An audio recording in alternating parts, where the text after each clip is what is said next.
اعوذ باللہ من الشیطان الرجیم بسم اللہ الرحمن الرحیم صلی اللہ علی محمد و آل محمد صلی اللہ علیہ وسلم۔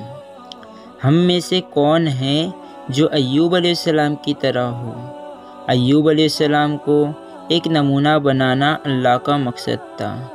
صبح بغیر صبر ہر مصیبت پر سر تسلیم خم کرتے رہے، یہاں تک کہ دنیا نے جان لیا کہ خالق حقیقی کا حق اتنا زیادہ ہے کہ تن من دھن تینوں برباد ہو جائے تب بھی ہمیں شکر گزاری کرنی چاہیے، اس لیے کہ سب کچھ اسی نے دیا ہے۔ اگر ان سب کچھ میں سے کچھ اس نے لے بھی لیا تو شکوہ و شکایت کیسی؟ مگر ہم میں سے کون ہے جو خدا کے محبوب ایوب علیہ السلام کی طرح ہو؟ خدا کی تعریف گفتگو سننے والوں کے دلوں میں اتر رہی تھی، معرفت کی بارش برے دلوں کو نرم کر رہی تھی، مگر ایک وقفے کے بعد پھر گویا ہوئے۔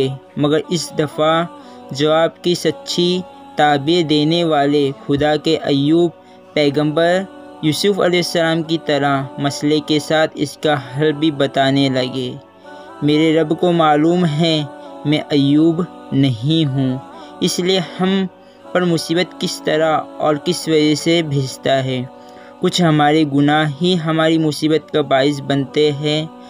آگ لکڑی سے جلتی ہے پر لکڑی کو آگ کھا جاتی ہے۔ غافلوں کے پاس گرم پانی کے سوا کچھ نہیں ہوتا، سو یہی گرم پانی آگ پر انڈیل دیا جاتا ہے، اس پر وہ آہ و جاری کرتے ہیں، خدا کو پکارتے ہیں۔ ہمیں چاہیے کہ اس پکار میں استغفار شامل کریں، سچی توبہ کو شامل کریں، پھر بخشش کی ٹھنڈی ہوا ہر آگ کو ٹھنڈی کر دیں گی۔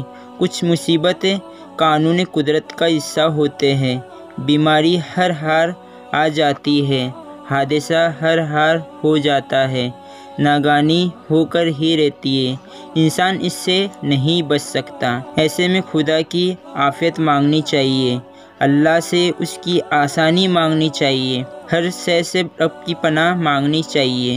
اس پناہ کی چھتری جسے مل گئی وہ مصیبت کی دھوپ سے نہ بھی بچ سکے پر اس کی جلا دینے والی تپش سے بچ سکتا ہے۔